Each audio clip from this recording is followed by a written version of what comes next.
Bio jednom jedan lav, narogušen i ljut sav.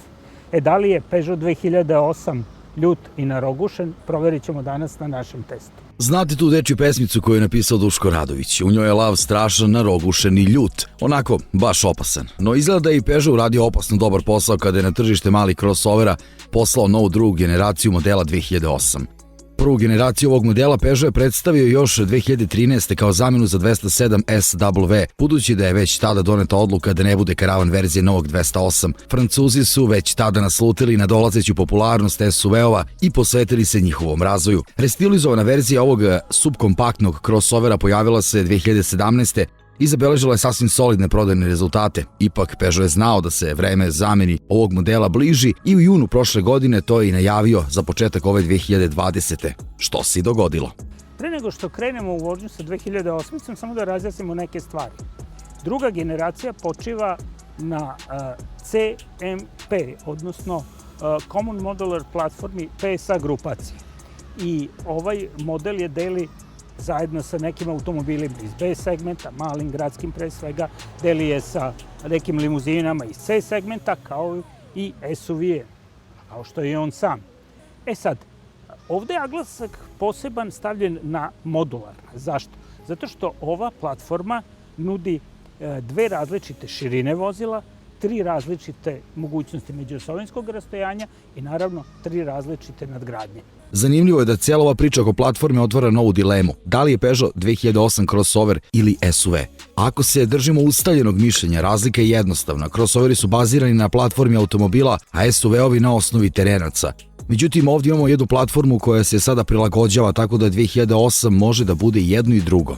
Bez obzira na tu dilemu, oko osnove na kojoj je postavljen novi mali lav izgleda dobro, tačnije odlično. Ogromna maska hladnjaka sa već karakterističnim dizajnerskim potpisom u svetlosnim grupama, predstavljenim kroz trag 3 kandže i generalno oštrim crtama, daje ovom crossoveru izuzetnu dinamiku. On istovremeno deluje i veoma oštro i masivno, ali pre svega moderno. Posmatrani iz bilo kog ugla, pozitivnom utisku dodatno doprinosi metalik naranđasta boja karoserije sa hromiranim i crnim dodacima te oblogama, pa još te zatamnjene svetlosne grupe pozadi. Sve to ukupno koketira sa sportskim doživljajima, opet ostavlja izvesnu dozu elegancije. Ukratko, možda ovaj lav kao u već spomenutoj pesmici deluje narogušen i ljut sav, ali nije tako strašan. Naprotiv, veoma je simpatičan. Druga generacija popularnog Peugeotovog SUV-a je za 14 cm duža od prethodne.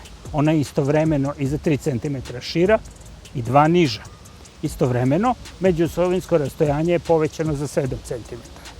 Uz sve to, prtljažni prostor sada ima 10 litara veću zapreminu nego prethodna generacija modela 2008. Imajući u vidu te povećane dimenzije, sasvim je logično da je i unutrašnjost prostranija. I to je zaista tako, mada nije prvi utisak koji ćete imati to fizičko povećanje, već vizualni napredak. Peugeot je ovde zaista napravio veliki, ali baš veliki korak napred u odnosu na prethodnika i to ne samo po pitanju dizajna, već i upotrebljenih materijala, ambijentalnog osvetljenja i tako dalje. Interijer 2008. druge generacije je takođe unapređen. Mada sam njegov izgled dosta zavisi od paketa opreme za koji ste se odlučili. Osnovni paket je Active, potom sledi Allure, koji je konkretno ovaj automobil, a onda tu su i dva nešto više paketa GT Line i GT.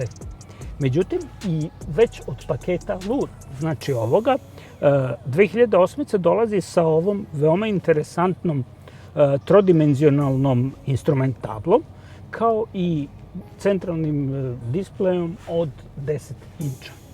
Ono na što su se već ljudi navikli jeste ovaj interesantan upravljač Peugeota. Peugeot već duži niz godina fura ovaj imidž. Mene iskreno on podsjeća, ali ukusan je. I sviđa mi se donekle.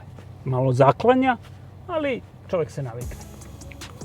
Vremenom se verovatno stvori navika kao što su svi već navikli na karakteristične klavirske komande ispod centralnog displeja.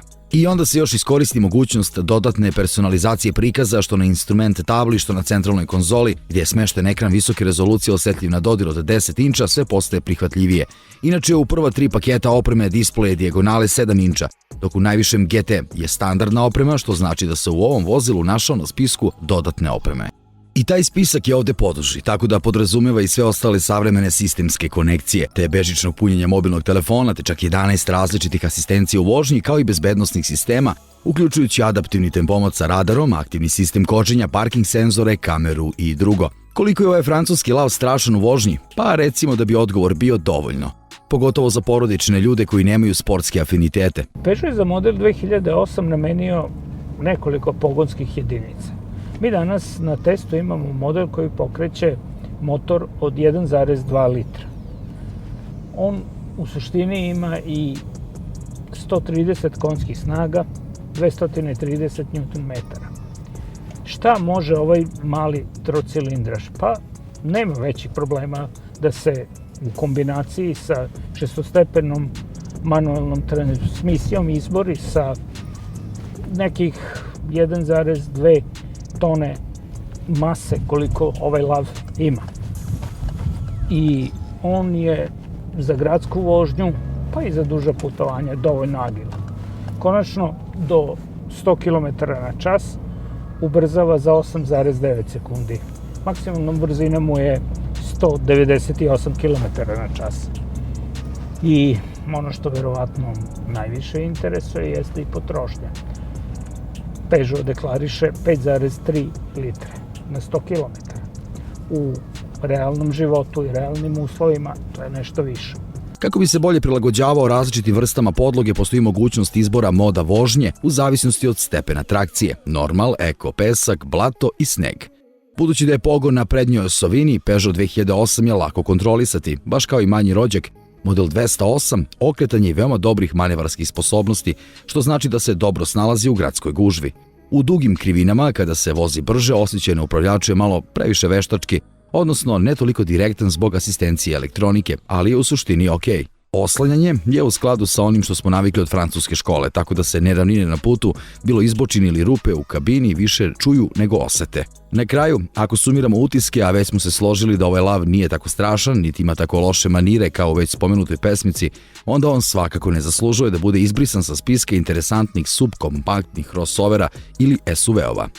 Izgleda odlično, ima sasvim dobre vozne karakteristike, dosta opreme već u standardnom paketu, a postoji mogućnost i dodatnog opremanja, prostran je i udoban. Što se tiče cene, ona za 2008 počinje od 17.490 evra.